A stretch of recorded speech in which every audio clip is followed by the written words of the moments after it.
Yos nakama, selamat datang di Lifestyle Anime. One Piece volume ke-98 sudah bergentayangan di Jepang. Dan apa yang ditunggu-tunggu oleh para opler ketika manga volume rilis? Yap, kolom SBS. Untuk para opler yang belum mengetahui apa itu kolom SBS berisi jawaban dari Odading Sensei atas pertanyaan-pertanyaan terpilih yang dikirimkan oleh para opler-opler di Jepang. Cover manga One Piece volume ke-98 bernuansa putih, dan terlihat Akazaya 9 masuk sebagai cover boy, termasuk perubahan sulong dari Nekomamushi dan Inuarasu. Kemudian terlihat juga Luffy si Bakasenchou, yang ditemani Yamete dengan pose menggoda, yang semakin mempertegas keranuman dari kedua buah segar miliknya. Kemudian di halaman pertama manga One Piece volume ke-98, akhirnya Jinbe sudah resmi dimasukkan ke dalam jajaran kru bajak laut topi jerami. Yap, mungkin kalian bertanya mengapa ada Akagami no Jeki di halaman tersebut. Shanks memang selalu ada di halaman pertama. Nah, ada hal yang janggal pada posisi peletakan gambar dari Shanks ini. Sepertinya Oda memang mempersiapkan satu nakama lagi untuk bajak laut topi jerami. Siapakah dia?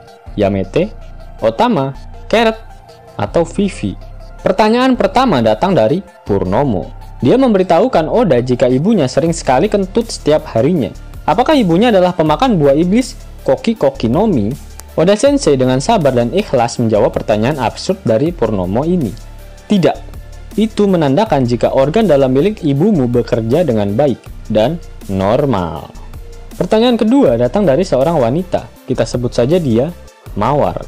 Mawar memberitahukan neneknya yang bernama Mbak Yu pernah meramal kapan Yamete berulang tahun, yaitu tanggal 3 November. Oda Sensei pun mengiyakan pernyataan si Mawar, sehingga Yamete benar-benar berulang tahun tanggal 3 November. Pertanyaan ketiga datang dari Johnny. Johnny meminta Oda Sensei untuk menggambarkan ekspresi muka dari Lau ketika memakan umeboshi, makanan khas Jepang yang terasa asam. Oke, siap bosku. Yap, kalian para opler bisa melihat ekspresi Lau saat memakannya. Pertanyaan keempat datang dari Ilham. Ilham sangat penasaran dengan penampakan dari Shirton Doru Yanaika, yang merupakan cinta pertama dari Kid serta Killer.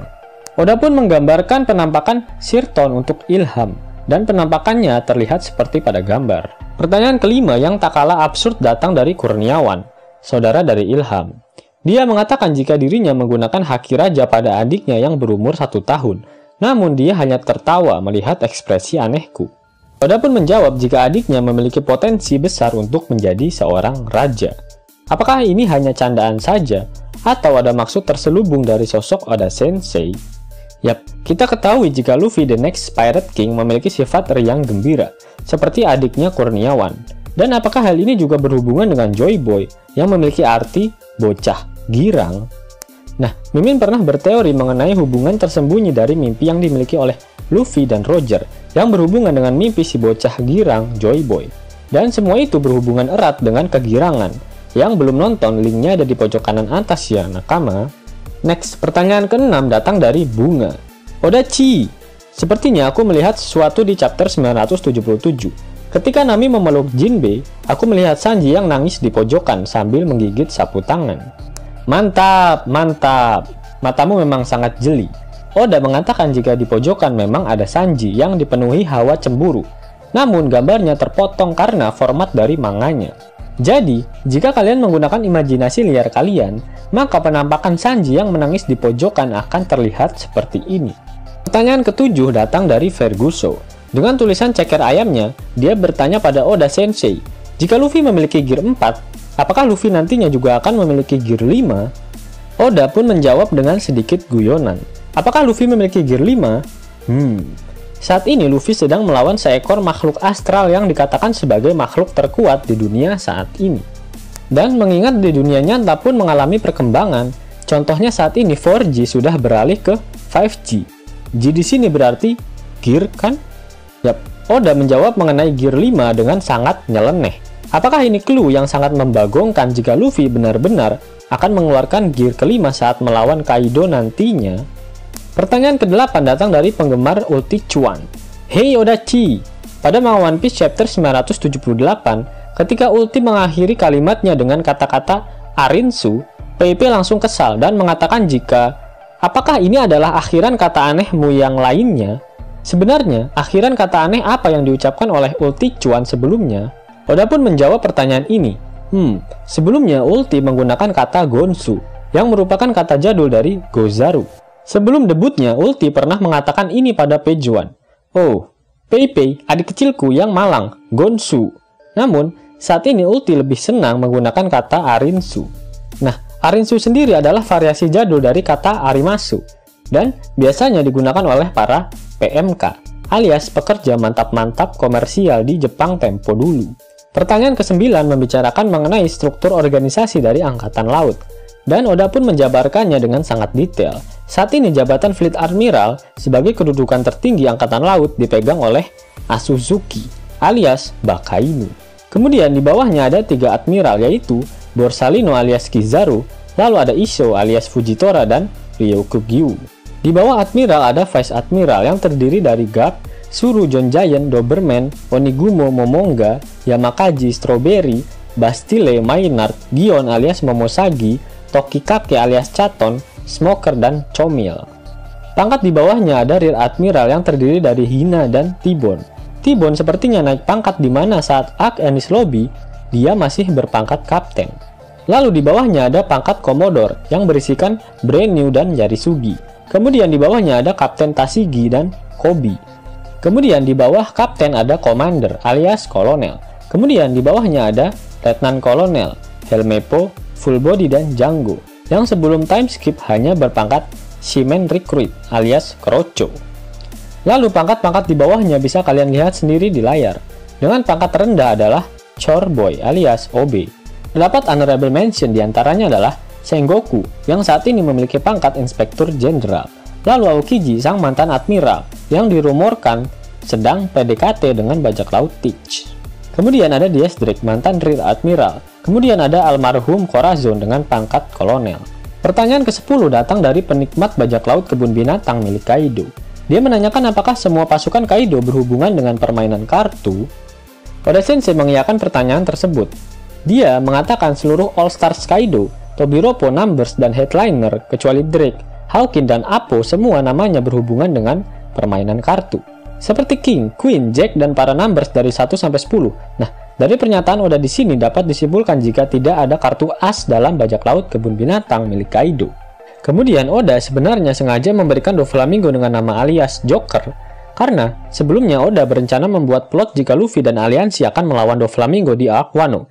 Jadi dikatakan jika Doflamingo adalah aliansi terkuat yang ada di sisi Kaido. Pertanyaan ke-11 mengenai para pemakan buah iblis Smile, di mana di kepala mereka ditumbuhi dengan tanduk. Pleasure memiliki 1 tanduk, sedangkan Gifter memiliki 2 tanduk. Oda pun menjawab jika semua tanduk itu hanyalah fashion saja, bukan efek dari buah iblis Smile. Pertanyaan ke-12 datang dari salah satu fan guy-nya Sanji. Dia meminta kepada Oda Sensei untuk menggambarkan Sanji ketika dia berumur 40 dan 60 tahun. Oda pun membuat 2 versi. Versi yang pertama jika hidup Sanji mulus semulus paha Nico Robin, pertumbuhannya tak terganggu. Bahkan di umurnya yang ke-60 tahun dia akan memiliki penampilan seperti Zeff. Namun sebaliknya jika kehidupannya berjalan buruk, dia akan menjadi pria yang begajulan. Bahkan di usianya yang ke-60 tahun dia akan memiliki penampilan seperti ayah kandungnya, yaitu Vince McJudge. Pertanyaan ke-13 datang dari seseorang yang menanyakan perihal manga One Piece chapter 962. Di mana diperlihatkan Izo yang masih muda terlihat membawa katana, sedangkan adiknya Okiku terlihat membawa pistol. Namun saat mereka dewasa, mereka malah bertukar senjata. Apakah ada alasan dibalik semua ini? Oda Sensei pun menjawab jika sebenarnya pistol yang dibawa oleh Okiku adalah milik Izo. Jadi saat mereka masih kecil setelah ayah mereka mati, Izo dan Kiku dipaksa untuk melakukan suatu atraksi. Dan salah satu atraksi yang dimainkan oleh Izo adalah Sharpshooter, di mana Izo mampu menembak tepat pada sasaran 10 kali berturut-turut. Kemudian saat Izo berada di kapal Shirohige, Vista menyarankan Izo untuk menggunakan senjata yang paling dia kuasai, sehingga Izo memutuskan untuk menanggalkan pedangnya dan menggunakan pistol. Pertanyaan ke-14 menanyakan perihal siapakah nama dari pengikut setia dari Kozuki Sukiyaki yang muncul pada manga One Piece chapter 960 dan manga One Piece chapter 971. Dachi menjawab pertanyaan tersebut dan memberitahukan jika namanya adalah Banzaburo, dan dia sudah menjadi pengawal dari Tuan Sukiyaki semenjak dia masih remaja. Pertanyaan ke-15 sekaligus menjadi pertanyaan yang terakhir. Odachi, Jika Zoro, Nami, Usopp, Sanji, dan Franky memakan buah iblis, kira-kira buah iblis apa yang mereka makan? Apakah buah milik Nami akan tetap ranum dan segar? Nah, pertanyaan yang menarik. Pertama, jika Zoro memiliki kekuatan buah iblis, maka buah iblis yang cocok untuknya adalah buah Mythical Zoan tipe Uo Nomi model Seiryu, yang saat ini dimiliki oleh Kaido. Namun Oda mengatakan akan lebih keren jika pedang milik Zoro yang memakan buah iblis Mythical Zoan ini. Akhirnya Oda mengungkapkan buah iblis Kaido dengan lengkap, yaitu model Seiryu atau Azure Dragon. Setelah terjadi polemik mengenai tipe Uo Nomi yang sempat dikatakan oleh Big Mom, yang menyebabkan para O-player berimajinasi liar, jika sebenarnya Kaido adalah pemakan buah iblis ikan koi ataupun ikan lele. Nah, di sini Oda menjelaskan mengapa dia menggunakan tipe Uo Nomi bukan tipe Ryu Nomi, karena Oda sudah menggunakan tipe Ryu Nomi untuk model dinosaurus. Pasalnya di dataran Asia Timur telah terjadi miskonsepsi jika fosil dinosaurus mereka anggap sebagai naga. Oleh karena itu, Oda mengambil mitologi ikan koi yang dapat berubah menjadi naga untuk menjadikannya tipe buah iblis milik Kaido ini. Selanjutnya adalah Nami. Oda mengatakan jika Nami akan sangat cocok jika dia memakan buah iblis Goro-Goro Nomi milik Enel, sehingga dia akan menjadi wanita pengendali cuaca yang sempurna. Bahkan, Oda mengatakan jika Nami akan menjadi kru bajak laut topi jerami terkuat di bawah Luffy. Kemudian, Usopp akan cocok memakan buah iblis Pocket Nomi milik Blamenko, yang merupakan komandan divisi ke-6 bajak laut Shirohige, di mana buah ini memberikan kemampuan penggunanya dapat menaruh benda apapun di kantong miliknya. Dan ini akan sangat cocok dengan Usopp yang gemar membawa macam-macam barang. Selanjutnya ada Sanji. Dia akan cocok dengan buah iblis Sui Nomi milik Shainor Ping, di mana Sanji akan mampu berenang melewati tembok yang dapat meningkatkan keahliannya dalam mengintip wanita yang sedang mandi. Lalu yang terakhir adalah Franky, yang akan sangat cocok jika dia memakan buah iblis Buki Nomi milik Baby Five. Yos nakama, itulah fakta menarik dalam SBS One Piece volume ke-98. Jika nakama menyukai video ini, jangan lupa klik like, share, dan subscribe channel ini ya, agar nakama semua tak ketinggalan info menarik seputar One Piece. Arigato!